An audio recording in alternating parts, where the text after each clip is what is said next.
This morning, I was just driving along when I thought of something that teachers don't typically teach ASL students in ASL class.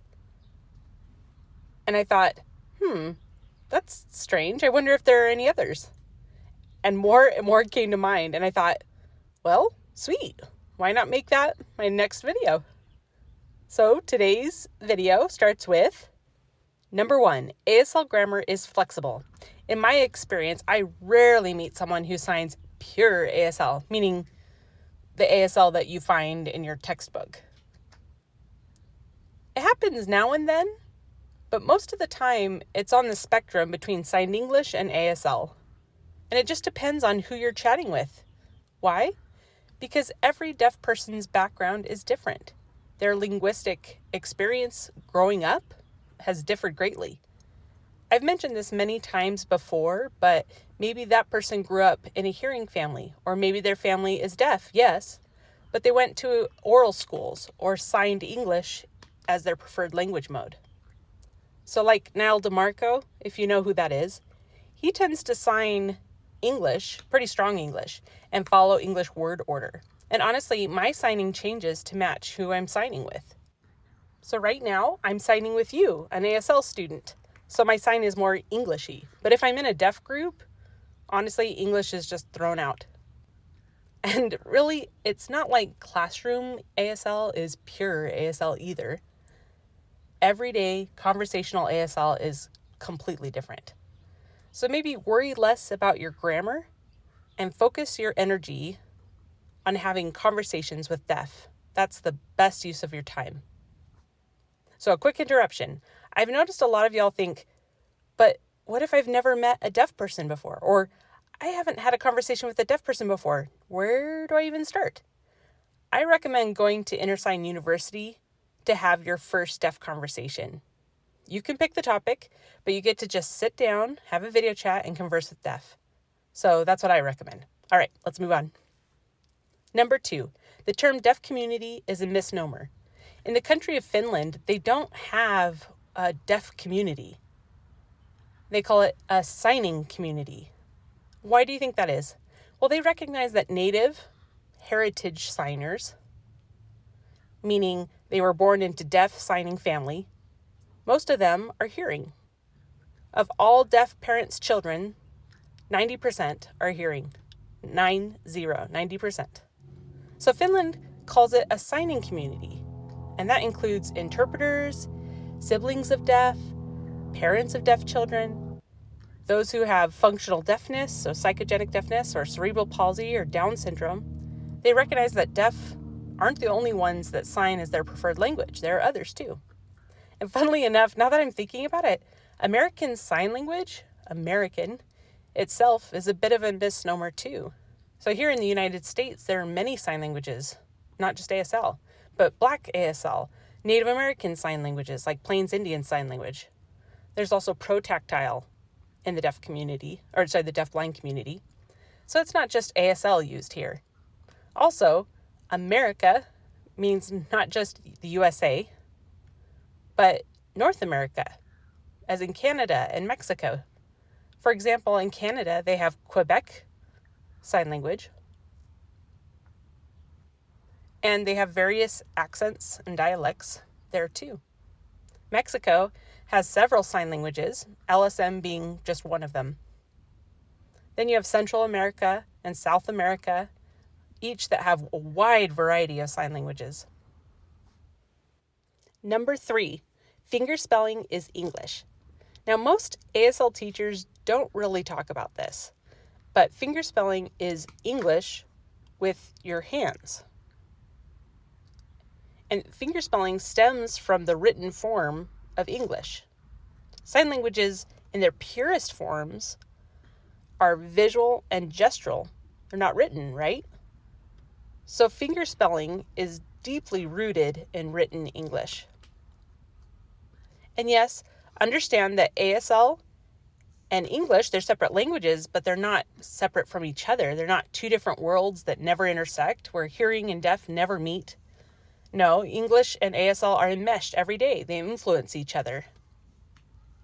Which means that most sign languages have fingerspelling now.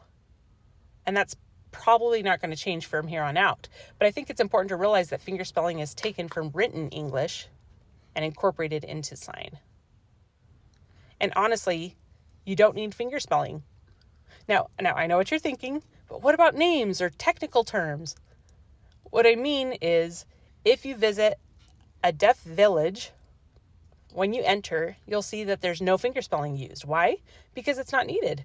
Because most hearing there sign as well as deaf, so they mutually understand each other. Number 4, one English word does not equal one sign.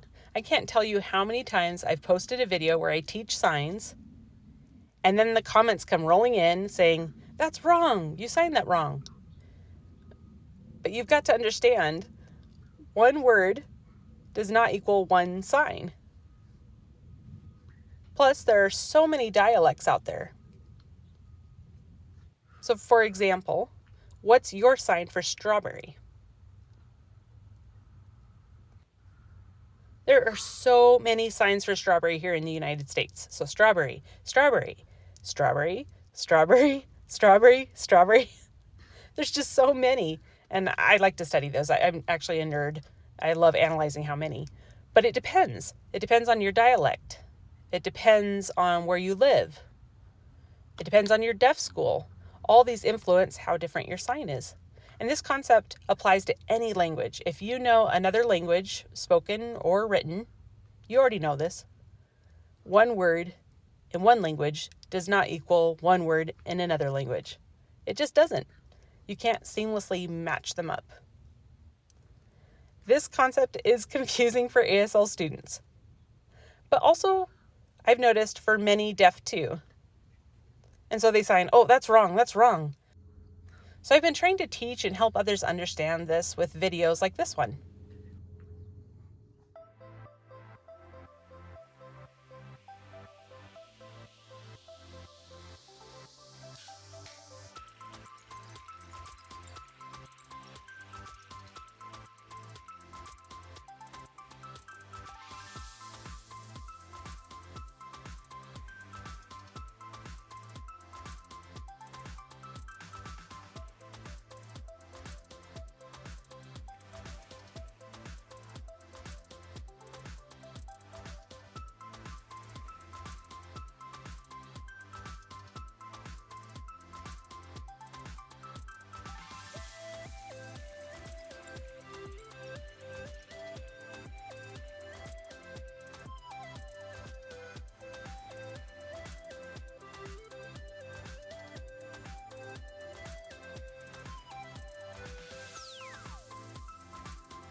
English is quite standardized for the most part, but not ASL. It's not very standardized yet. Why?